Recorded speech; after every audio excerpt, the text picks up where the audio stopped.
Jammu Kashmir Haryana assembly ఎన్నికల counting ఉత్కంఠకరంగా సాగుతోంది.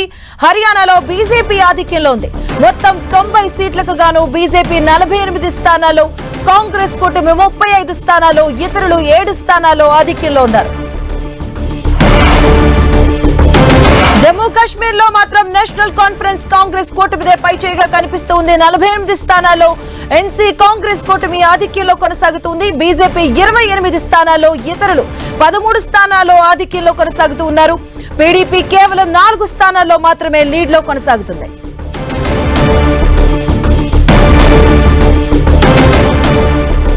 రెడ్డిగా హర్యానాలో బీజేపీ పుంజుకున్నట్టు కనిపిస్తుంది. అలాగే జమ్మూ కాశ్మీర్ లో నేషనల్ కాంగ్రెస్ ఆధిక్యంలో కొనసాగుతుంది ఎన్సీ కూటమి. ఇదే అంశానికి సంబంధించిన పూర్తి అప్డేట్స్ మా కరెస్పాండెంట్ గోపి అందిస్తారు. గోపి, హర్యానా అసెంబ్లీ ఎన్నికల ఫలితాలు ఉత్కంఠను రేకెత్తిస్తున్నాయి. మొదట 2 గంటలు కాంగ్రెస్ దూకుడిని కనబరిస్తే ఇప్పుడు బీజేపీ ఆధిక్యంలోకి వచ్చింది. 49 స్థానాల్లో మ్యాజిక్ ఫిగర్ ను దాటి 49 స్థానాల్లో గతంలో సాధించిన స్థానాల కంటే 2019 కంటే 9 స్థానాల్లో ప్రస్తుతం బీజేపీ ఆధిక్యంలో ఉన్న పరిస్థితి. మొత్తం 49 స్థానాల్లో లీడింగ్ లో ఉన్న బీజేపీ కొన్ని స్థానాల్లో మెజారిటీ విషయానికి వచ్చినట్లయితే కనుక 200, ముఖ్యంగా 700, 500, 20, 90 ఈ విధంగా కొన్ని స్థానాల్లో బొటాబొటీగా కాంగ్రెస్ అభ్యర్థుల కన్నా కొంత స్వల్ప మెజార్టీతో ఆధిక్యంలో కొనసాగుతున్న పరిస్థితి. సో ఏ క్షణంలోనైనా సరే ఫలితాలు తారుమారయ్యే విధంగా ప్రస్తుతం ట్రెండింగ్స్ అనేవి కనిపిస్తున్నాయి. మొత్తం ప్రస్తుతానికి 49 స్థానాల్లో బీజేపీ ఆధిక్యంలో ఉండగా 35 స్థానాల్లో కాంగ్రెస్ ఆధిక్యంలో కొనసాగుతున్న పరిస్థితి. ఇటు ఐఎన్ఎల్డీ, బీఎస్పీ చెరో స్థానంలో ఆధిక్యంలో ఉన్నారు. అలాగే ఇటు స్వతంత్ర అభ్యర్థులు 4 స్థానాల్లో ఆధిక్యంలో కొనసాగుతున్న పరిస్థితి ఉంది. సో ఖచ్చితంగా ప్రభుత్వాన్ని ఏర్పాటు చేస్తామన్న ధీమానైతే ఇంకా కాంగ్రెస్ ఇప్పటికీ వ్యక్తం చేస్తోంది. కుమారి శైలజ కాసేపటి క్రితం మీడియాతో మాట్లాడుతూ ఖచ్చితంగా 60 పైగా స్థానాల్లో పూర్తిగా ఇంకా కౌంటింగ్ కొనసాగుతోంది. ముగిసేసరికి ఖచ్చితంగా 60 పైగా స్థానాల్లో కాంగ్రెస్ గెలుస్తుంది, మేము ప్రభుత్వాన్ని ఏర్పాటు చేస్తామన్న ధీమాలో అయితే హర్యానా కాంగ్రెస్ నేతలు ఉన్నారు. అలాగే బీజేపీ నేతలు కూడా ముఖ్యంగా మొదట 2 గంటలు పోస్టల్ బ్యాలెట్, ఈవీఎం ఓట్ల లెక్కింపు మొదట్లో కనుక 15 స్థానాల్లో కేవలం 30 స్థానాలకు మాత్రమే బీజేపీ పరిమితమైంది. ఆ తర్వాత రౌండ్లు పెరిగే కొద్దీ కూడా బీజేపీ జాట్ ప్రభావిత ప్రాంతాల్లో కూడా తమ ఆధిక్యాన్ని కనబరుస్తున్న పరిస్థితి ఉంది. ఓబీసీలు, యాదవులు, అలాగే గుజ్జర్లు, ఈ కమ్యూనిటీకి సంబంధించి ముఖ్యంగా ఈ కమ్యూనిటీస్ ఎక్కువగా ఉన్న ప్రాంతాల్లో కూడా బీజేపీ తన ఆధిక్యాన్ని కనబరుస్తున్న పరిస్థితి. నయాబ్ సింగ్ సైని ఓబీసీ, సో ప్రస్తుతం ఆయన పోటీ చేస్తున్న కురుక్షేత్ర నియోజకవర్గానికి సంబంధించి కూడా ప్రస్తుతం ఆయన కూడా ఆధిక్యంలో కొనసాగుతున్నారు. కురుక్షేత్ర జిల్లా నుంచి ఆయన పోటీ చేయడం జరిగింది. అలాగే భూపేందర్ సింగ్ హూడా కూడా ఆధిక్యంలో కొనసాగుతున్నారు. అయితే వినేష్ ఫోగాట్ రెజ్లర్ ఆవిడ ముఖ్యంగా స్వల్పంగా వెనకంజలో కొనసాగుతున్న పరిస్థితి ఉంది. మొదటి 2 రౌండ్లో కూడా ఆధిక్యం కనబరిచినప్పటికీ ఆ తర్వాత ఇప్పుడు 2000 ఓట్ల ట్రైలింగ్ లో ఆవిడ కొనసాగుతున్న పరిస్థితి ఉంది. సో హర్యానా ఫలితాలు అంతకంతకు ఉత్కంఠగా మారాయి. రౌండ్ కి కూడా ఇటు ఫలితాలు తారుమారయ్యే అవకాశం కనిపిస్తోంది. సో ప్రస్తుతం అయితే బీజేపీ తన దూకుడిని కనబరుస్తున్న పరిస్థితి ఉంది. ఇక జమ్మూ కాశ్మీర్ విషయానికి వచ్చినట్లయితే కనుక అక్కడ జమ్మూ కాశ్మీర్ లో ఇండియా కూటమి, ఇటు నేషనల్ కాన్ఫరెన్స్ అలాగే కాంగ్రెస్ కూటమి 50కి పైగా స్థానాల్లో ప్రస్తుతం లీడింగ్ లో కొనసాగుతున్న పరిస్థితి ఉంది. అక్కడ మ్యాజిక్ ఫిగర్ 48, ఇండిపెండెంట్ నామినేటెడ్ ఎమ్మెల్యేలతో కలుపుకుంటే కనుక 48గా మ్యాజిక్ ఫిగర్ ఉంది. సో కావలసిన సంఖ్యాబలం దిశగా ప్రస్తుతం జమ్మూ కాశ్మీర్ లో ఎన్నికల ఫలితాలు కనిపిస్తున్నాయి. అలాగే బీజేపీ కూడా జమ్మూ రీజియన్ లో మెజార్టీ స్థానాల్లో ముఖ్యంగా ఆధిక్యంలో కొనసాగుతున్న పరిస్థితి ఉంది. అలాగే పీడీపీ సింగిల్ డిజిట్ కి పరిమితమైంది. ఇటు ఇతర స్వతంత్ర అభ్యర్థులు కూడా అక్కడ కీ రోల్ పోషించే అవకాశం కనిపిస్తోంది. సో స్వతంత్ర అభ్యర్థులు బీజేపీ కలిపితే కనుక సుమారు 40 స్థానాల వరకు కూడా రీచ్ అయ్యే అవకాశం అయితే కనిపిస్తోంది. కానీ క్లియర్ మెజార్టీ దిశగా అయితే ఇటు కాంగ్రెస్ అలాగే జమ్మూ కాశ్మీర్ నేషనల్ కాన్ఫరెన్స్ కూటమికి సంబంధించి అభ్యర్థులు ప్రస్తుతం లీడింగ్ లో కొనసాగుతున్నారు. మరో 1-2 గంటల్లోగా కూడా క్లియర్ ఫలితాలు వచ్చే అవకాశం కనిపిస్తోంది. సో ఈ 2 రాష్ట్రాల్లో కూడా కాంగ్రెస్ ప్రభుత్వాన్ని ఏర్పాటు చేస్తుందని చెప్పి ఎగ్జిట్ పోల్స్ అంచనాలు వెలువరించాయి. కానీ ఎగ్జిట్ పోల్స్ అంచనాలు పూర్తి స్థాయిలో ఇప్పటివరకు ఉన్న ఆధిక్యాలు వీటన్నిటిని చూస్తున్నట్లయితే కనుక కొంత తారుమారైనట్లుగా కనిపిస్తోంది. ఓటర్ల నాడిని పట్టుకోవడంలో పోల్ సర్వే సంస్థలు కొంత విఫలమైనట్లుగా ఈ ప్రాథమిక అంచనాల ద్వారా మనం చెప్పొచ్చు. ఎందుకంటే 60కి పైగా స్థానాల్లో కాంగ్రెస్ విజయం సాధిస్తుందని చెప్పి ఎగ్జిట్ పోల్స్ అంచనాలు వెలువరించాయి. కానీ ప్రస్తుతం 30కి పైగా స్థానాల్లో మాత్రమే కాంగ్రెస్ లీడింగ్ లో కొనసాగుతున్న పరిస్థితి. ఉదయం పోస్టల్ బ్యాలెట్ లెక్కింపు సమయంలో మాత్రం మెజార్టీ స్థానాల్లో కాంగ్రెస్ లీడింగ్ లో ఉంది. కానీ ఆ తర్వాత అనూహ్యంగా బీజేపీ పుంజుకోవడం జరిగింది. నయాబ్ సింగ్ సైని మొదటి నుంచి చెప్తున్నారు, ఊహించని రీతిలో హర్యానా ఫలితాలు ఉంటాయి. ఏ విధంగా అయితే ఛత్తీస్గఢ్, మధ్యప్రదేశ్ లో ముఖ్యంగా బీజేపీ ప్రభుత్వాన్ని ఏర్పాటు చేసిందో, మధ్యప్రదేశ్ లో ఏ విధంగా అయితే మూడోసారి అఖండ విజయంతో అక్కడ ప్రభుత్వాన్ని ఏర్పాటు చేశారో, సో అదే తరహాలో హర్యానాలో కూడా మేము ప్రభుత్వాన్ని ఏర్పాటు చేస్తామన్న ధీమాని మొదటి నుంచి కూడా నయాబ్ సింగ్ సైని కనబరచడం జరిగింది. సో దానికి అనుగుణంగానే ప్రస్తుతం ఉన్న ట్రెండ్స్ అనేవి కనబడుతున్నాయి. అయితే జమ్మూ కాశ్మీర్ లో ఫలితాలు ఒకలాగా, అలాగే హర్యానాలో ఫలితాలు తారుమారు అవుతున్న నేపథ్యంలో ఈవీఎంలపై ఇప్పటి వరకు కాంగ్రెస్ నేతలు ఎవరు కూడా స్పందించని పరిస్థితి. ఎందుకంటే జమ్మూ కాశ్మీర్ లో కాంగ్రెస్ అలాగే ఎన్సీ కూడా ఈవీఎంస్ పైనే ప్రస్తుతం వాళ్ళ ఓట్ల లెక్కింపు ఆధిక్యంలో ఉన్నారు కాబట్టి, సో మొదట పోస్టల్ బ్యాలెట్ లో ఇటు హర్యానాలో ఆధిక్యంలో ఉన్నప్పటికీ తర్వాత ఈవీఎంస్ కౌంటింగ్ వచ్చేసరికి మాత్రం బీజేపీ ఆధిక్యంలోకి రావడం పట్ల కొంత కాంగ్రెస్ నేతల్లో అయితే గందరగోళం, కొంత ఆందోళన అయితే నెలకొంది. ఖచ్చితంగా గెలుస్తా ఉన్న ధీమాని ఉదయం వ్యక్తం చేశారు. ఉదయం ఏఐసీసీ కార్యాలయంలో సంబరాలు, టపాకాయలు, ఇటు డప్పు దరువుల మధ్య ముఖ్యంగా స్వీట్స్, జిలేబీలు పంచుకుని వేడుకలు కూడా చేసుకున్న పరిస్థితి ఉంది. కానీ ప్రస్తుతం ఇప్పుడు ఇక్కడ స్పోక్స్ పర్సన్ ఎవరు కూడా ఏఐసీసీ కార్యాలయంలో అందుబాటులో లేని పరిస్థితి. ఎందుకంటే 7 గ్యారంటీ స్కీమ్స్ కానీ, అలాగే ప్రభుత్వ వ్యతిరేకత కానీ, ఇటు రెజ్లర్లకు సంబంధించిన ఆందోళన, రైతుల ఉద్యమం, ఇవన్నీ కూడా తమకు ఖచ్చితంగా ఈసారి కలిసి వస్తాయి.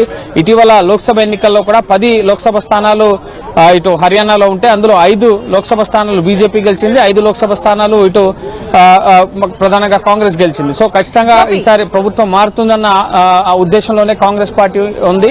అయితే ఆమ్ ఆద్మీ పార్టీ ఇక్కడ ఓట్లను చీల్చడంలో ముఖ్యంగా కీలక పాత్ర పోషించిందా అన్న అంశం పైన చర్చ జరగాల్సి ఉంటుంది. ఎందుకంటే ఇటు ఇండియా కూటమిలో భాగంగా ఆమ్ ఆద్మీ పార్టీ కూడా ఉన్నప్పటికీ సొంతగా పోటీ చేసిన పరిస్థితి ఉంది. సో ఇప్పుడు కొన్ని స్థానాల్లో కాంగ్రెస్ అలాగే బీజేపీ అభ్యర్థుల మధ్య మెజార్టీ చూసినట్లయితే కనుక 20 ఓట్లు, 50 ఓట్లు, 70 ఓట్లు, 500 ఓట్లు, ఈ విధంగా తక్కువ స్వల్ప మెజార్టీతోనే బీజేపీ అభ్యర్థులు కొన్ని స్థానాల్లో ముందంజలో ఉన్న పరిస్థితి ఉంది. సో ఏ క్షణంలో అయినా సరే రౌండ్ కి ఫలితాలు మారుతాయి కాబట్టి ఒక రౌండ్ లో కనుక కాంగ్రెస్ అభ్యర్థికి ఎక్కువ ఓట్లు వస్తే కనుక ఫలితం తారుమారై మళ్ళీ కాంగ్రెస్ లీడింగ్ లోకి వచ్చే పరిస్థితి కూడా లేకపోలేదు.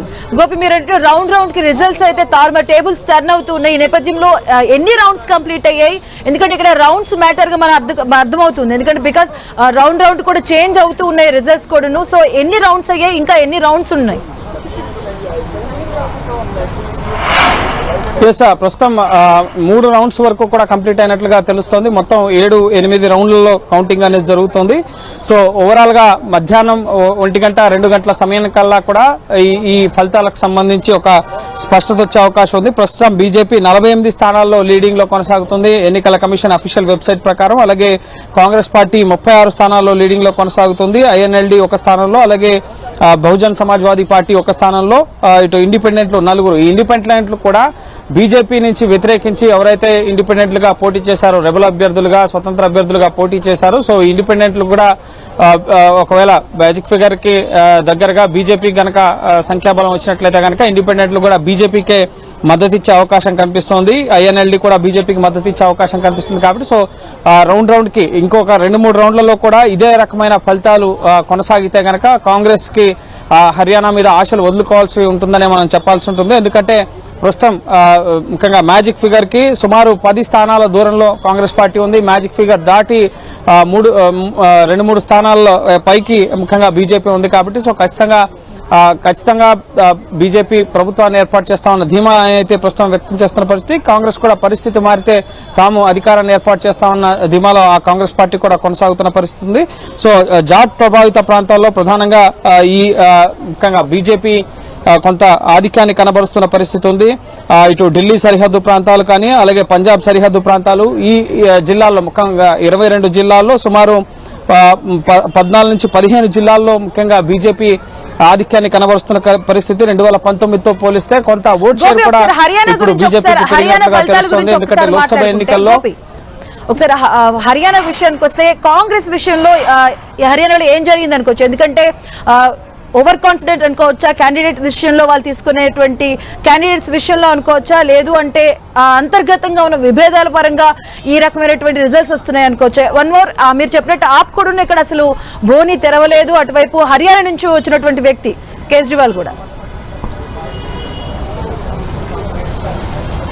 ఎస్ ముఖ్యంగా కాంగ్రెస్ పార్టీ ప్రతి విషయంలో జాగ్రత్తలు తీసుకుంది ఈసారి అసెంబ్లీ ఎన్నికల సెగ్మెంట్ విషయంలో. ఎందుకంటే కుమారి షెల్జా భూపేందర్ సింగ్ హుడాకి పోటీగా తను కూడా ఒక సీఎం కంటెస్టర్ ని, కీలకమైన వ్యక్తిని అని చెప్పి అక్కడ ముఖ్యంగా అంతర్గతంగా కాంగ్రెస్ పార్టీలో కూడా కొన్ని విభేదాలు ఉన్నాయి. కానీ అవి బయటకు రానియకుండా చాలా వరకు మేనేజ్ చేశారు. కానీ గ్రౌండ్ లెవెల్లో ముఖ్యంగా బీజేపీ చాప కింద నీరులా విస్తృతమైంది. జేజేపీ ముఖ్యంగా ఇటీవల బైపోల్స్ లో ముఖ్యంగా జేజేపీ నుంచి కొంతమంది ఎమ్మెల్యేలు బీజేపీలో చేరిన పరిస్థితి ఉంది. సో వారి ప్రభావం అనేది ముఖ్యంగా జేజేపీ ప్రభావం పూర్తిగా కనుమరుగైంది. జేజేపీ, బీఎస్పీ, ఐఎన్ఎల్డీ అలాగే ఆమ్ ఆద్మీ పార్టీ ఈ 4 పార్టీలు కూడా కాంగ్రెస్ ఓటు బ్యాంకును చీల్చాయని చెప్పాలి. ఇండియా అలయన్స్ లో భాగంగా ఈ పార్టీలు కూడా ముఖ్యంగా కాంగ్రెస్ తో జత కలిసి ఉంటే గనక ఏ విధంగా అయితే ఆంధ్రప్రదేశ్ లో వైఎస్ఆర్సీపీకి వ్యతిరేకంగా టీడీపీ, జనసేన, బీజేపీ కలిసిగా పోటీ చేసావో ఆ తరహా వ్యూహాన్ని ఇటు హర్యానాలో అవలంబించుంటే గనక ఖచ్చితంగా కాంగ్రెస్ వన్ సైడెడ్ గా క్లియర్ మెజార్టీ దిశగా ముఖ్యంగా ప్రభుత్వ వ్యతిరేక ఓటు చీలకుండా ఇటు అక్కడ కాంగ్రెస్ కి లబ్ధి చేకూరి ఉండేది. కానీ ఇప్పుడు ప్రభుత్వ వ్యతిరేక ఓటు అనేది ముఖ్యంగా యాంటీ ఇన్కంబెన్సీ ఉన్నప్పటికీ కూడా నిరుద్యోగ సమస్య, రైతు సమస్యలు, రెజ్లర్ల ఆందోళన, ఈ విధంగా అనేక సమస్యలు ముఖ్యంగా అక్కడ గ్రామీణ ప్రాంతాల్లో అభివృద్ధి జరగలేదు అన్న విషయాన్ని కూడా ప్రజల్లోకి కాంగ్రెస్ విస్తృతంగా తీసుకెళ్లడం జరిగింది. అలాగే 7 గ్యారంటీ స్కీమ్స్ వాటికి దీటుగా బీజేపీ కూడా గ్యారంటీ హామీలను ఇవ్వడం జరిగింది. ప్రధానంగా 6,000 రూపాయల పింఛన్, దేశంలో ఎక్కడా ఏ రాష్ట్రంలో కూడా 6,000 రూపాయల పింఛన్ అనేది అమలు చేయడం లేదు కాంగ్రెస్ పార్టీ. కానీ హర్యానా రాష్ట్రంలో మాత్రం 7 గ్యారంటీల్లో భాగంగా 6,000 రూపాయలు ఇటు వికలాంగులకి అలాగే వృద్ధులకి వీరికి 6,000 రూపాయల పింఛన్ హామీ ఇవ్వడం జరిగింది. అలాగే 300 యూనిట్ల వరకు ఉచిత విద్యుత్ హామీని ఇవ్వడం జరిగింది. కానీ ఇవేవి కూడా అంతగా ప్రభావం చూపినట్లుగానే కనిపిస్తోంది. జాట్ ఓటర్లు కూడా బీజేపీకి ఎక్కువగా మొగ్గు చూపినట్లుగా తెలుస్తోంది. ఓబీసీ ఓటర్లు ప్రధానంగా బీజేపీకి ప్లస్ అయినట్లుగా కూడా కనిపిస్తోంది. సో స్వల్ప మెజార్టీతోనే కొన్ని నియోజకవర్గాల్లో ప్రస్తుతం బీజేపీ ఆధిక్యంలో ఉన్న పరిస్థితి ఉంది. సో మరో 1-2 గంటల్లోగా క్లియర్ మెజార్టీకి సంబంధించి ఒక స్పష్టత వచ్చే అవకాశం కనిపిస్తోంది. Thank you Gopi. హర్యానాలో అధికారంలోకి వస్తామనే ధీమాతో ఉన్నారు ఆ రాష్ట్ర పీసీసీ చీఫ్ భూపేందర్ సింగ్ హుడా. ప్రస్తుతం హర్యానాలో ట్రెండ్ మారుతుందని, కాంగ్రెస్ కు ప్రజలు పట్టం కడతారని ఆయన చెప్పారు. విజయం సాధించాక కాంగ్రెస్ సీఎం అభ్యర్థి ఎవరో అధిష్టానం నిర్ణయిస్తుందంటూ పార్టీ నిర్ణయం మేరకు తామందరం పనిచేస్తామన్నారు. ఇక ఈ విజయంపై పూర్తి క్రెడిట్ తమ అధిష్టానానికే చెందుతుంది అన్నారు భూపేందర్ సింగ్ హుడా. बढ़त बनेगी। आप देखना नतीजा है, कांग्रेस का जो ट्रेंड आ रहा है वहाँ कांग्रेस का ज्यादा बहुमत आ रहा है। ये पार्टी फैसला करती है, कांग्रेस की सरकार बनने जा रही है भाई, यानी कांग्रेस अपनी मेजोरिटी लाएगी। Credit go to party, Rahul Gandhi ji, Mallika खड़गे ji, Priyanka ji, all leaders of the Congress and real credit goes to the people of Haryana. नहीं था जहाँ कहीं क्लोज है, कहीं है, लेकिन कांग्रेस इज गेटिंग मेजोरिटी। मेरे को मालूम है कांग्रेस की सरकार बनने जा रही है।